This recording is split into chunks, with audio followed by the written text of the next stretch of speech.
Let's gauge the moon in Spain, shall we? Building up to that final. Sam Leveridge joins us live from Madrid. He's based in Spain, spends his life covering this sort of thing. Hi, Sam. So it's England in the final. Would the Spanish team and fans have preferred the Netherlands? Right, yeah, I'm not sure they would have. I mean, there's been a lot of talk this week actually about this very strange record that Spain could set. That some fans and players wanted England for this reason, because if they were to beat England and win the Euros, it'd be the first time a country has ever beaten all of the European World Cup winners on the way to winning the European Championship. And I think there was almost a little bit more of this sense of better the devil you know. People know how England play a little bit more than the Netherlands team, which was a little bit more unpredictable. So I think there's almost a sense also from Spain of wanting to take on England because they're probably the favourites.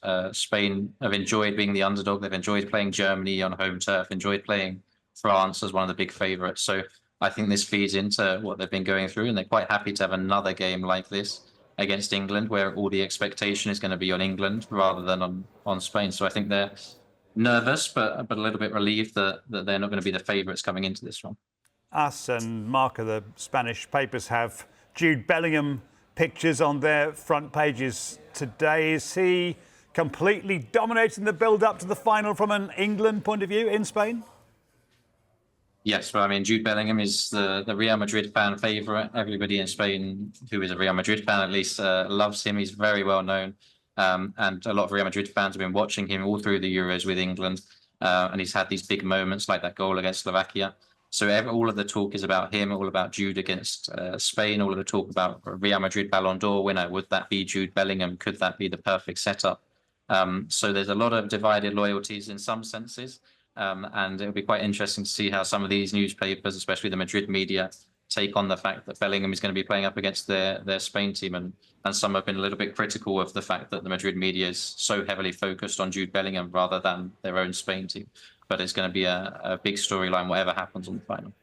We all admired Lamine Yamal's goal of the tournament in the semi-final against France. He turned 17 only on Saturday. Is he the main focus from a Spain point of view?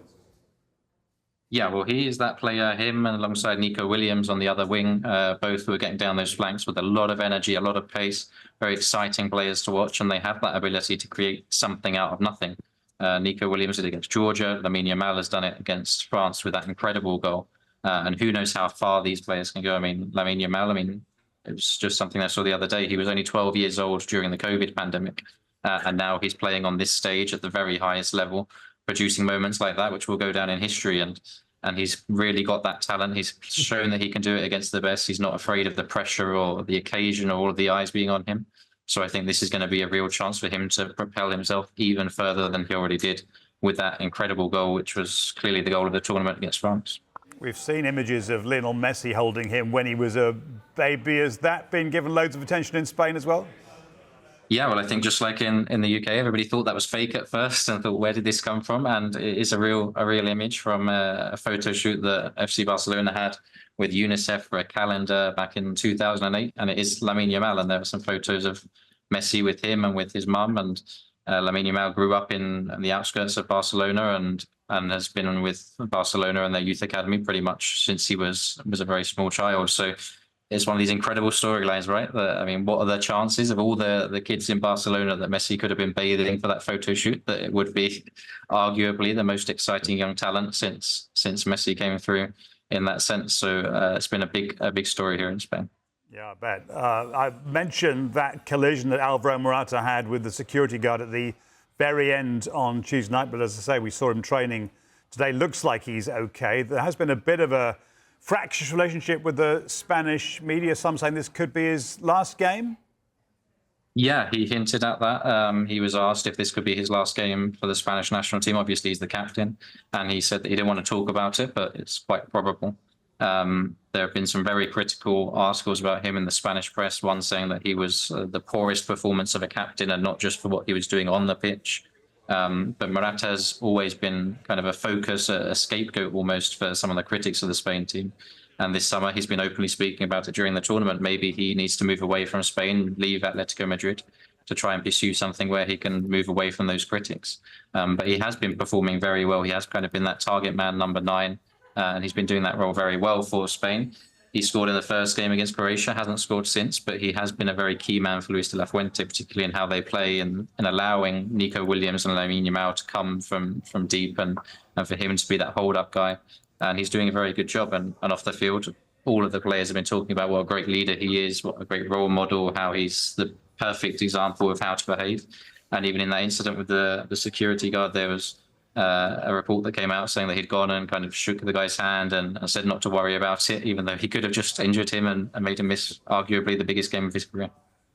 What about Luis de la Fuente, the coach? The Spain fans have been pretty quick at times to turn on coaches who aren't performing. How much credit is he getting for transforming a team who weren't everybody's favourites by any means at the start of the tournament to a team who have now become the team of the tournament so far?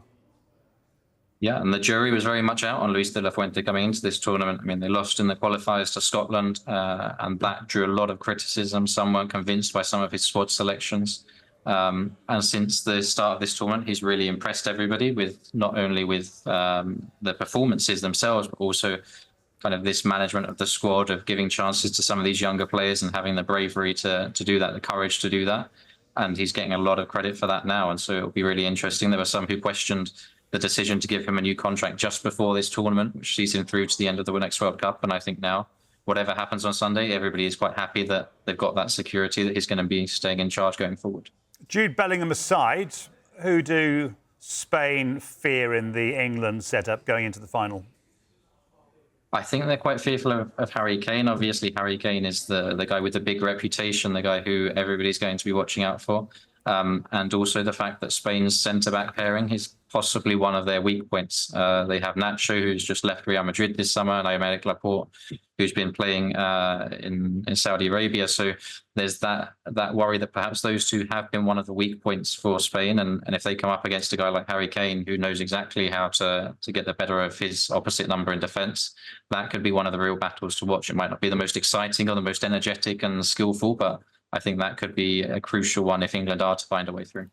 Thanks very much indeed, Sam. No doubt speak to you again as we build up to the final. Joining us live from Madrid.